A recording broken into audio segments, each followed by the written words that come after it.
Ben, what were you thinking? Intercessors, really? I mean, monopose, push fit, tactical marine replacements. I thought the phobos were in need of spicing up. I mean, and these guys, two specialists, nothing else really. And the usage is even built into the cards, like, yeah, you're supposed to fire twice with this guy and you're supposed to do whatever, fight twice with the other one. Yeah, I don't know. And now my hitometer is full as well. I better get on with the positive stuff. Challenge accepted. Yeah. Let's see what we can do.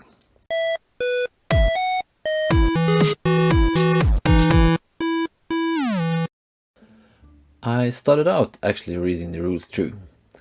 To be quite honest, I actually believe these free rules are quite awesome. Just consider the first thing. They are really accessible. Many players, even new ones, probably already have a full team just sitting around. And for me, who didn't have any, well, just pick these 5 second-hand bodies up for pretty much nothing. While they do have that static pose that people for some reason call dynamic, the whole monopose push fit thing was apparently just something I'd misunderstood. Don't get me wrong though, I still have no real interest in picking these up as is. Intercessors are not really my thing. The only time I've bothered to open a companion page containing the intercessors was when I did the Phobos challenge and I had to browse through all the eye marines to find which ones I was actually doing at the time. Because it's stated in that challenge, I'm a dinosaur, and I will never admit that these sculpts actually do look better than the old ones. I guess I just did. Anyway, the hatometer is still not empty, so I better move on. These guys were missing both arms, heads and backpacks, but it does not bother me. I do have various extra Space Marine arms and heads, but I have a better idea. In the last challenge, someone was making Orcs. I can't remember who, and I never saw the finished result, but I was really jealous at the thought and it just echoed in my mind. So now I'm going to make Orccessors. As it happened, I was sitting on a few boxes of orcs to make a commandos kill team. These boxes are pretty generous, so there should be plenty of spare bits. I will not bother you with the details of selecting bits, so while I stitch them together, I will talk a bit about what further reasons there are to like this team. As stated in my companion video, I'm a bit of a compendium defender, and I believe these guys pretty much tick all the boxes I was looking for. Not all teams have to be full of specialists conjuring intricate plans for world domination. These are a handful of sturdy warriors of the most popular faction, with a clear use case and almost as capable per unit as a group.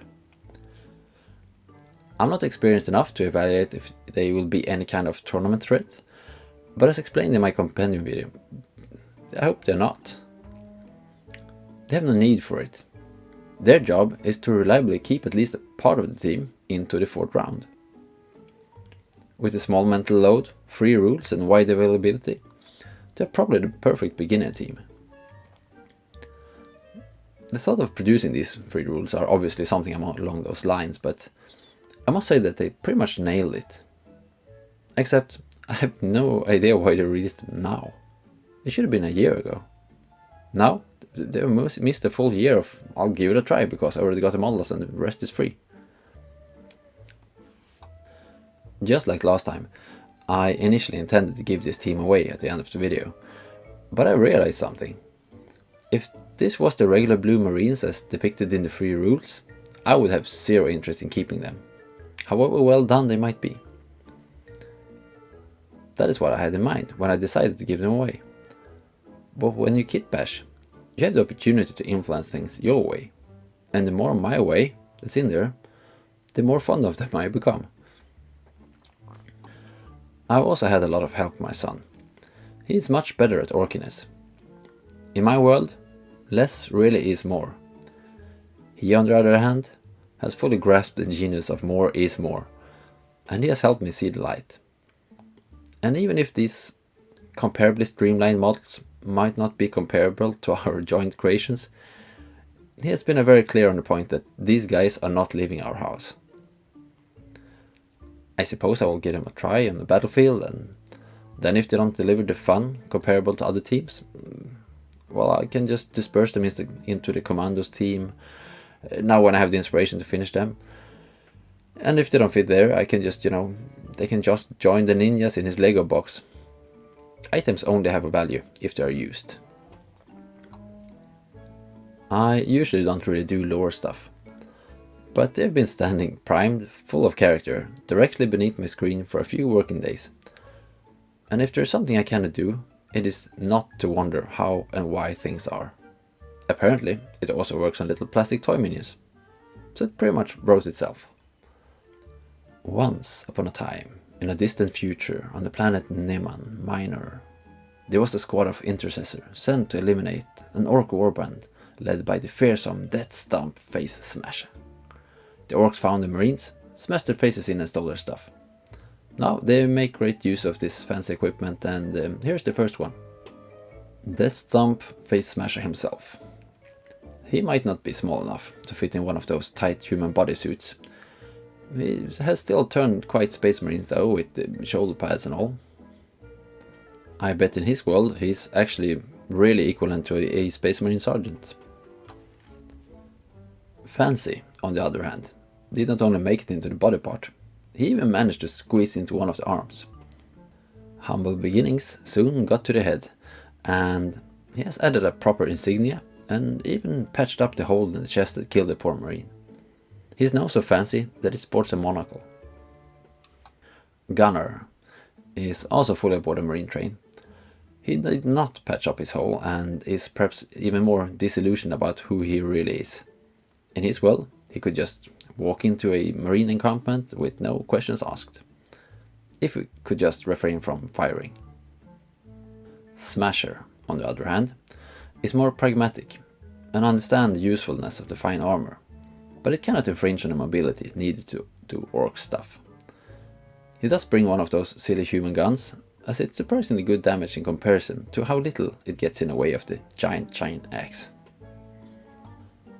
Sticks is also on the more pragmatic side of things, but his love for things on sticks should not be considered normal. He does not always remember to bring a gun to the fight, but even if he did, he's not very likely to use it, as he has plenty of grenades and they are on sticks. Rocky looks a bit grumpy. Perhaps it's because he did not get any of that fancy human equipment. Not that it really matters though. Accuracy, blast and penetration are all solved problems. You just bring twice as many guns. Problem solved. At last we have Remote, the tiny guy who probably made it all work. As a reward, he got to keep the best preserved Space Marine body. He is way too small to actually use the armor, so he somehow wired up the body, and now he is as deadly as a proper Space Marine. Not that it impresses Death Stomp immensely. After all, these superhumans were not super enough to actually make it out alive. Obviously, the most enjoyable thing about creating a team like this is the freedom in the building stage. So I had to hurry a bit in the painting side. Therefore, I opted to go with the oils. Which might sound a bit weird. Oils are notorious for their long drying time, which does not really rhyme well with the speed. But I had yet another idea. I started out by applying metal to anything that would be metal in real, imaginary life. I then went on to simply paint them, one at a time, all in one go. I did not stop to pour washes or dry brush. If there was a shadow, I painted it, and if there was a highlight, I painted it. Kind of refreshing, and I'm fully content with the result. It is probably something I'll try it again, and perhaps even improve on. But that's a story for another time. As always, thank you for watching, and until next time, don't forget to enjoy your hobby.